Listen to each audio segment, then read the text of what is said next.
बिस्मिल्लाहिर्रहमानिर्रहीम। Reset exams के questions में रेडियो एक्टिविटी वाले पोर्शन से रीसेट एग्जाम्स 5 साल के पेपर्स आएंगे, उनको हम डिस्कस कर रहे हैं। ठीक है भाई। अच्छा, विच ऑफ द फॉलोइंग, ये वाला क्वेश्चन देखिए भाई।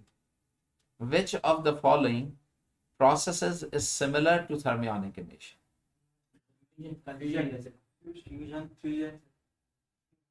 थर्मियोनिक इमिशन पहले बताइए क्या होता है। हीट निकलती है। थर्मियोनिक इमिशन में होता क्या था? सर हीट निकलती है, बल्ब फिलामेंट से हीट निकलती थी। यही याद नहीं है आप लोग। सर वो जो थर्मियोनिक इमिशन कहाँ होता था? ऑसिलोस्कोप में कौन सी गन यूज करते थे? Electron gun. तो बताइए, उसके अंदर जब हम करंट पास करते थे तो उसके फिलामेंट में से क्या हीट निकलती थी या इलेक्ट्रॉन्स निकलते थे? जब तुम उसे गन ही इलेक्ट्रॉन की कह रहे हो तो इमिशन किस चीज की होगी? इलेक्ट्रॉन। थर्मियोनिक इमिशन का मतलब क्या है कि एक सरफेस को आप क्या चीज प्रोवाइड करें? हीट। और इसकी हीट प्रोवाइड करने से इसमें से क्या चीज रिजेक्ट कर जाए? नेगेटिव इलेक्ट्रॉन्स इमिट कर। और जब इलेक्ट्रॉन्स एमिट करें तो ये इलेक्ट्रॉन्स, हाई एनर्जाइज्ड इलेक्ट्रॉन्स ऊपर की तरफ चले जाए। अब ये बताइए, फ्यूजन में क्या होता है? दो ड्यूट्रियम और ट्रीटियम आपस में एटम होके एक बड़ा न्यूक्लियस बना ले। क्या ये इससे सिमिलर है? नहीं, तो फ्यूजन नहीं होगा। समझ रहे हैं? पहले आपको जानना चाहिए थर्मियोनिक इमिशन थी क्या। तो किसी मेटालिक सरफेस को हीट अप करेंगे तो उसमें से क्या होगा? इलेक्ट्रॉन्स एमिट होंगे फ्यूजन। तो दूसरा क्या है? कन्वेक्शन। कन्वेक्शन में क्या होता था? हीट, ये एक हॉट एयर थी। इसको जब आपने हीट अप किया तो ये हॉट एयर क्या हो गई? एक्सपेंड हो गई। और एक्सपेंड होके क्या हुई? ऊपर उठ गई। तो बताइए, यहां पर भी इलेक्ट्रॉन्स ऊपर उठ रहे हैं। हॉट एयर है, हॉट एयर एक्सपेंड हुई, डेंसिटी इसकी रिड्यूस हुई, और रिडक्शन ऑफ डेंसिटी की वजह से हॉट एयर ऊपर उठ गई। तो बताइए, यहां पे क्या है? आपने हीट प्रोवाइड की, हीट प्रोवाइड करने से इलेक्ट्रॉन ने जंप किया और जंप करके ऊपर गया। सिमिलैरिटी आ रही है कुछ? थोड़ी बहुत आ रही है ना। कन्वेक्शन में यही होता है ना, हॉट एयर एक्सपेंड होती है, ऊपर उठ जाती है। तो इसका मतलब क्या है कि कन्वेक्शन किसी हद तक हो सकता है। तीसरा पढ़ो। कंडक्शन के अंदर क्या होता था? एक इलेक्ट्रॉन यहां से इधर जाए, फिर इधर से इधर आए, फिर इधर से इधर आए। ये कंडक्शन होती थी ना मेटल के अंदर। तो बताओ, क्या ये मेटल के अंदर कंडक्शन की तरह चल रहा है? नहीं, तो कंडक्शन तो नहीं। चौथा, एवेपोरेशन। क्यों? वाटर वेपर्स को जब आप पानी को हीट प्रोवाइड करते हैं तो मॉलिक्यूल हीट अप होके जम करके बाहर ऊपर चला जाता है। तो बताओ, ये ज्यादा सिमिलर नहीं है? तो इसका मतलब क्या है कि इसका आंसर क्या होगा? एवेपोरेशन। और आप क्या कह रहे थे? फ्यूजन। तो फ्यूजन नहीं होगा। और फ्यूजन आप इस बेस पे कह रहे थे कि आप ये समझ रहे थे कि थर्मियोनिक इमिशन का मतलब होता है हीट इमिशन, कि बल्ब के अंदर से करंट पास करो तो उसमें से क्या निकलने लगे? हीट में। ये थर्मियोनिक इमिशन नहीं कहलाता। इलेक्ट्रॉन्स इमिट करेंगे। इमिशन यहाँ पे इलेक्ट्रॉन की। Decay of isotopes of thorium है। थ्योरियम है, इसके आइसोटोप्स के अंदर से कुछ चीजें डिके कर रही हैं। ठीक है, ये थोरियम है। अब बताइए, जब ये डिके कर रही हैं तो एक एक्स फॉर्म हो रहा है, एक वाई। अब तुम ये देखो कि X and Y are represent. अब बताओ, एक्स और वाई किस चीज को रिप्रेजेंट? सबसे पहले एक्स को चेक करें, एक्स क्या हो सकता है। देखिए, यहां पे लिखा है -1 और 0। तो -1 का मतलब क्या है? चार्ज -1 होने का मतलब क्या हुआ? कि इलेक्ट्रॉन हुआ ना। तो इलेक्ट्रॉन का मतलब क्या है कि ये क्या होना चाहिए? बीटा। अच्छा, ये भी 0, ये भी 0। इसका मतलब क्या है? ना ही चार्ज है ना ही मैस है। तो ये क्या होगा? Gamma rays. तो बीटा पार्टिकल है। अगर यहाँ पे Z भी होता है ऐसे करके, और Z पे लिखा होता 2 and +4, +2 and 4, तो ये क्या कहलाता है? अल्फा। तो इसका मतलब क्या है कि ये क्या होगा आपके पास? बी। अगला, nucleon number of an element represents total number of. Nucleon number, nucleon का मतलब क्या हो गया? Nucleus number. न्यूक्लियस के अंदर न्यूट्रॉन न्यूक्लियस के अंदर क्या होते हैं? न्यूट्रॉन होते हैं। और तो nucleon numbers of an element क्या होगा? सम ऑफ प्रोटॉन एंड इलेक्ट्रॉन। तो न्यूक्लियॉन्स में नहीं आता। क्यों नहीं आता? इलेक्ट्रॉन न्यूक्लियॉन्स में क्यों नहीं आता? सर प्रोटॉन सर इलेक्ट्रॉन के अंदर एनर्जी। देखो उसने कहा इलेक्ट्रॉन रिवॉल्व करता है। सर इलेक्ट्रॉन रिवॉल्व तो करता है लेकिन क्या रिवॉल्व कर रहा होता है? कहाँ? न्यूक्लियस के अंदर या बाहर? और ये क्या कह रहे हैं? न्यूक्लियॉन्स। तो न्यूक्लियॉन्स तो न्यूक्लियस के अंदर के पार्टिकल होंगे बाहर के? तो इस वजह से सुन लो, तुम क्या ठीक रहे हो, बहुत सारे आंसर हो सकते हैं, लेकिन सबसे बेस्ट ये है कि जब मैं न्यूक्लियॉन नंबर या न्यूक्लियॉन्स कहता हूं तो इसका मतलब क्या है? न्यूक्लियस के अंदर के पार्टिकल के बाहर के? तो बताइए क्या इलेक्ट्रॉन न्यूक्लियस के अंदर एग्जिस्ट करता है? तो इसका मतलब क्या है कि जब मैं न्यूक्लियॉन्स या मास नंबर या एटॉमिक नंबर की बात, एटॉमिक मास की बात करूंगा, तो इलेक्ट्रॉन उसमें कभी भी इंक्लूड नहीं होगा, क्योंकि वो न्यूक्लियस से कहाँ है? बाहर है। तो इसमें न्यूट्रॉन और प्रोटॉन्स आएंगे। कहिए बेटे, कुछ पूछ रहे हैं? सर जो इलेक्ट्रॉन्स होते हैं उनके अंदर ज्यादा एनर्जी लेवल होता है या फिर जो प्रोटॉन और न्यूट्रॉन? हाँ भाई, एनर्जी लेवल प्रोटॉन का ज्यादा होता है या इलेक्ट्रॉन का या न्यूट्रॉन का? प्रोटॉन। सुन तो ले, जब मैं बात करता हूं एनर्जी या एनर्जी लेवल की, तो मेरे जहन में सबसे, देखिए ये पार्टिकल बहुत बड़े होते हैं या छोटे? इलेक्ट्रॉन छोटे होते हैं और प्रोटॉन बड़े होते हैं। कितने बड़े? आंख से दिखाई देते हैं? आंख से नहीं दिखते, इलेक्ट्रॉन के एटम दिखता है आंख से? एटम के अंदर चले जाओगे, तब न्यूक्लियस के अंदर जाओगे तो प्रोटॉन रहेगा तो छोटा ही ना, लेकिन इलेक्ट्रॉन के मुकाबले में बहुत बड़ा, लेकिन होगा क्या? बहुत छोटा, मैस के रिलेटिवली ना होने के बराबर। तो बताओ, अगर मैं एनर्जी की बात करता हूं, एक मैंने प्रोटॉन ले लिया, एक इलेक्ट्रॉन ले लिया और एक न्यूट्रॉन ले लिया, ये न्यूट्रॉन है, ये प्रोटॉन है और इलेक्ट्रॉन, बताओ मैथ्स कभी भी इनकी एनर्जी को तो नहीं डिस्क्राइब कर रहा होगा, मैथ्स तो होता ही नहीं। तो इलेक्ट्रॉन या प्रोटॉन के पास मैथ्स, अगर मैथ्स के अलावा और वो कौन सी चीज है जो हो सकती है? चार्ज। तो बताओ इसके ऊपर न्यूट्रॉन पे चार्ज क्या होता है? 0। प्रोटॉन पे पॉजिटिव और इलेक्ट्रॉन, बताओ इलेक्ट्रॉन का चार्ज ज्यादा होता है या प्रोटॉन का? प्रोटॉन। बोलो।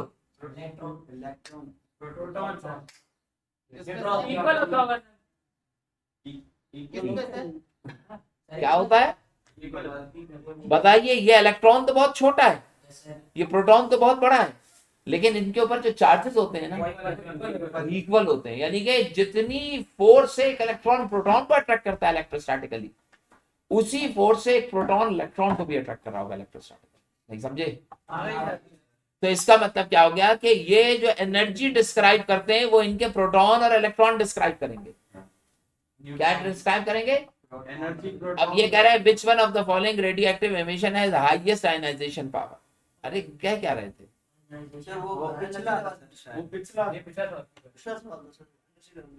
नहीं सर, कोई भी चीज़ सर इसमें। हाँ, तुम पूछ रहे थे एनर्जी लेवल किसका ज्यादा होगा, तो बताओ एनर्जी लेवल के रिलेटिवली देखें तो एनर्जी उनके चार्ज नंबर को रिप्रेजेंट करेगी ना। तो बताओ इलेक्ट्रॉन के ऊपर भी सेम चार्ज, प्रोटॉन, तो ये दोनों के एनर्जी लेवल्स क्या होते हैं? इक्वल होते हैं। लेकिन मैसेज के रिलेटिवली देखा जाए तो ज्यादा दौड़ने वाली चीज क्या होगी? इलेक्ट्रॉन। प्रोटॉन क्योंकि हैवी है, समझ रहे हैं?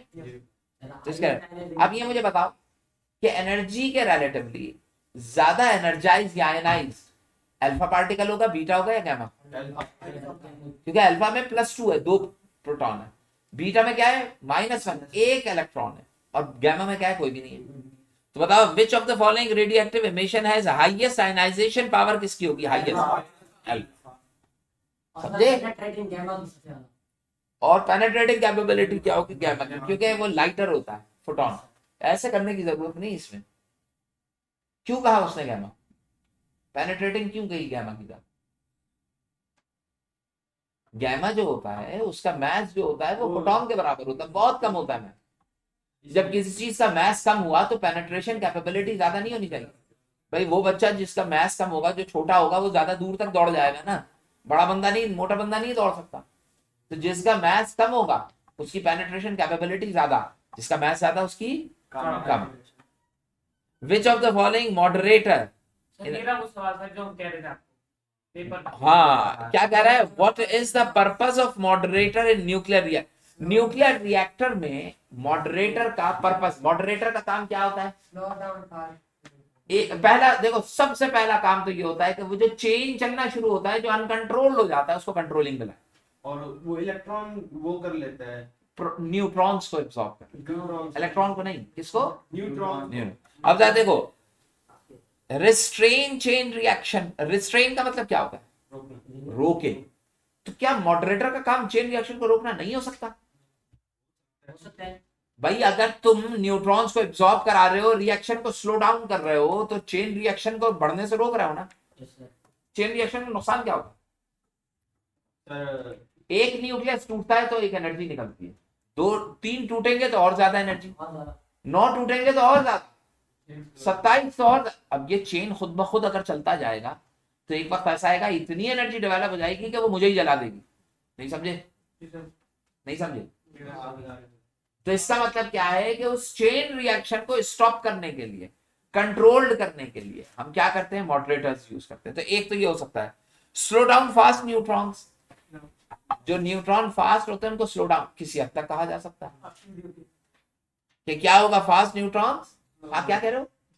बोलो बोलो बोलो, मुझे समझाओ तो बताओ तो। नहीं सर, वो वीडियो में क्या कहा था? आपने slow down the fast. Slow down the fast. देखो चेन रिएक्शन को रिस्ट्रेन भी किया जा रहा है। देखें जहां देखें, इसमें जो चीजें हम बना रहे होते हैं ना, वो अक्ल कुल नहीं होती। उसमें बात चीजें ऐसी होती हैं जो मैं, बहुत सारी चीजें तुमने देखी भी होंगी, ऐसी होंगी कि मैंने पहले आंसर कुछ और कहा था, बाद में कुछ और कह रहा हूँ। मैं खुद भी सोच के रटा हुआ नहीं लिख रहा होता, और मकसद ये नहीं होता कि रटा हुआ लिख दें। अब रिस्ट्रेन के लिए मैं कह सकता हूँ, अब हो सकता है मैं 2 ऑप्शन सही कह के उसमें से बेस्ट उठाने की कोशिश करूँ। तो ये हमारे पास फोकस करने का तरीका होता है। जब आप नॉलेज गेन कर रहे होते हैं ना, तो आप एक सवाल पे अटक नहीं जाते।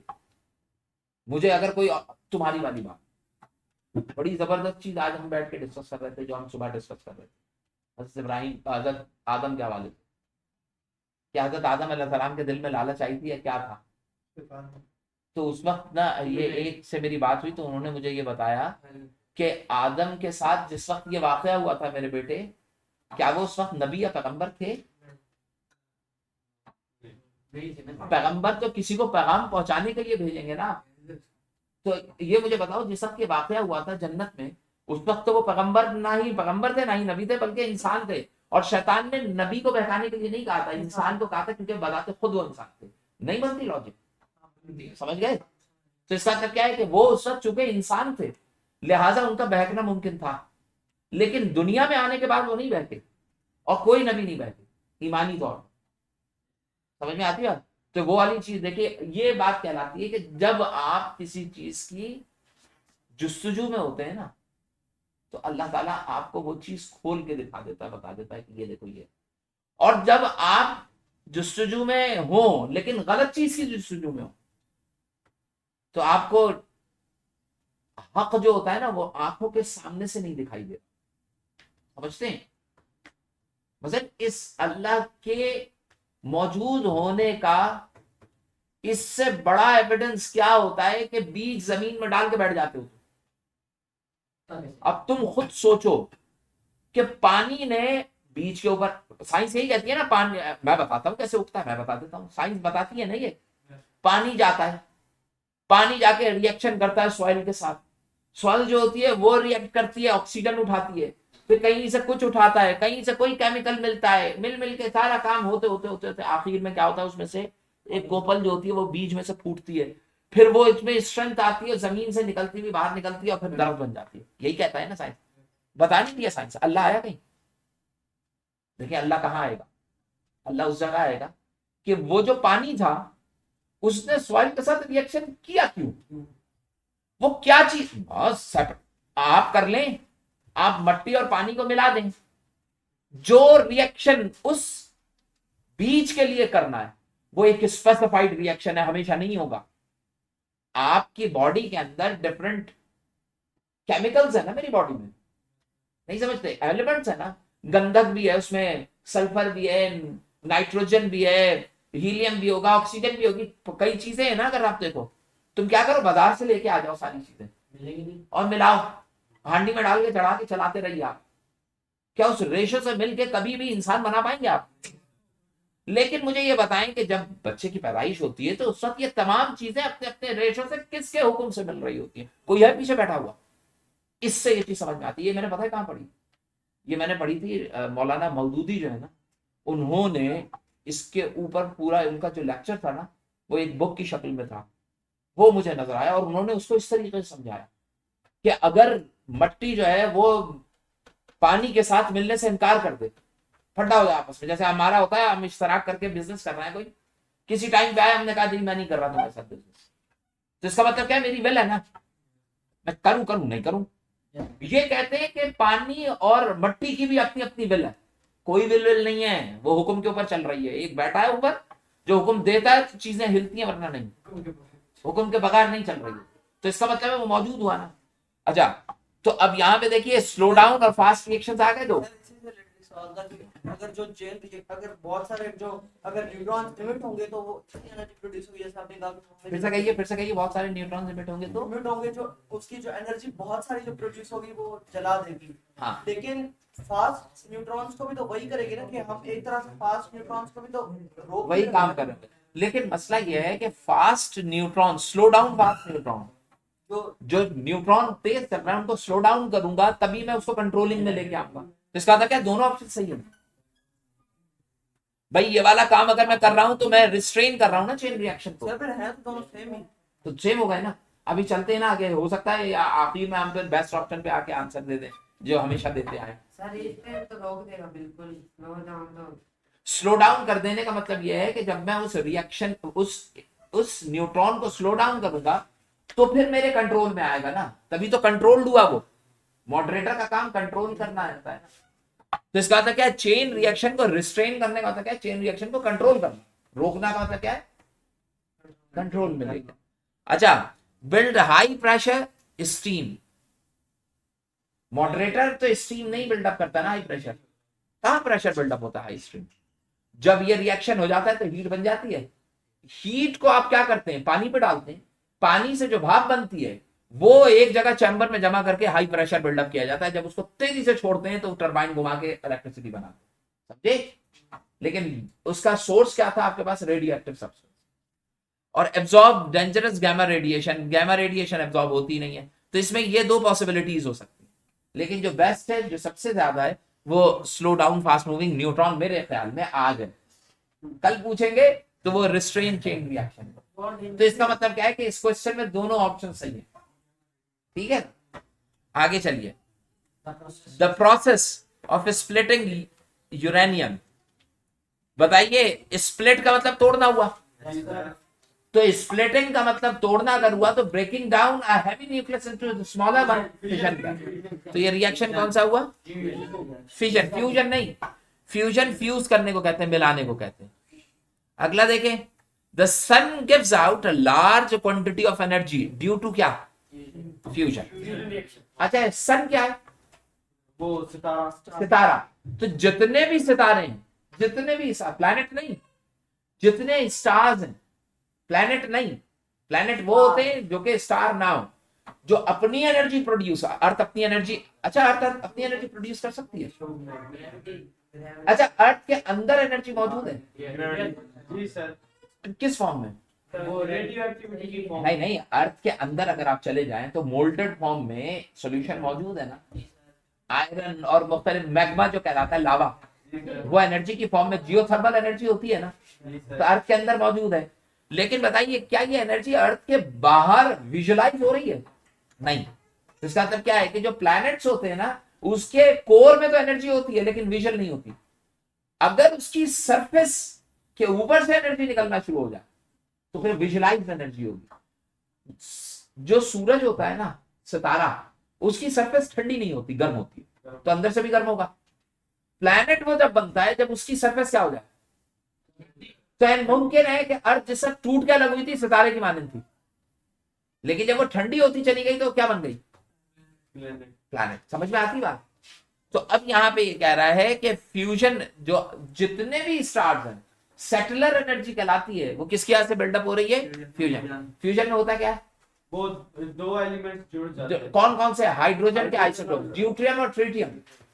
ड्यूट्रियम ट्रिटियम मिलेंगे क्या बनाएंगे? हीलियम। तो बताओ सन पे ड्यूटियम ट्रिटियम में अगर हीलियम बनाते गए तो एक वक्त ऐसा आएगा खत्म हो जाएगी कहानी। नहीं नहीं सर, हीलियम फिर वापस टूटता है फिर से- ग्रेट, हीलियम दोबारा से स्प्लिट होता है और ड्यूटियम ट्रिटियम में बनता सारा मिलता है गवर्नमेंट खा जाए। है। बस कर लो भाई।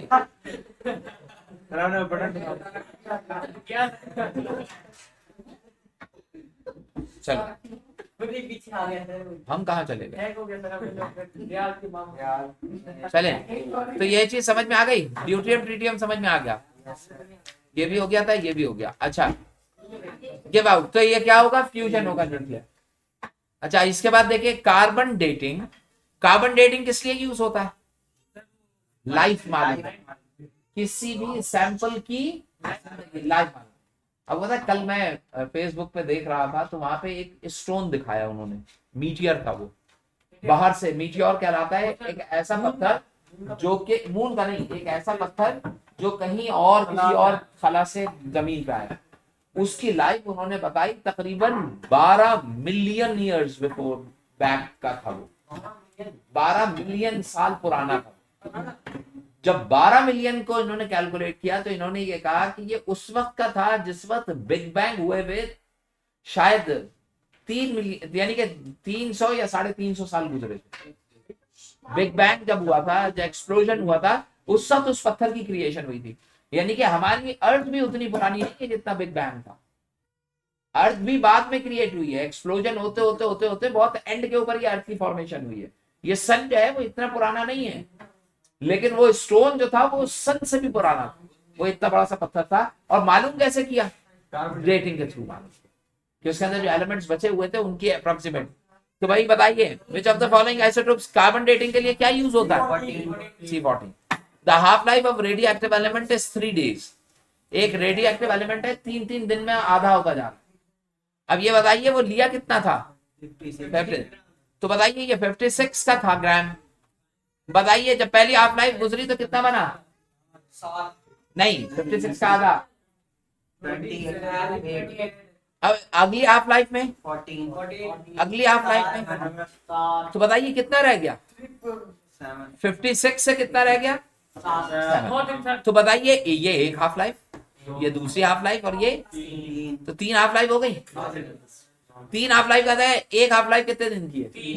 तो 3 हाफ लाइफ क्या होगी? 3 into 3 तो 9 days। सही, बस इसका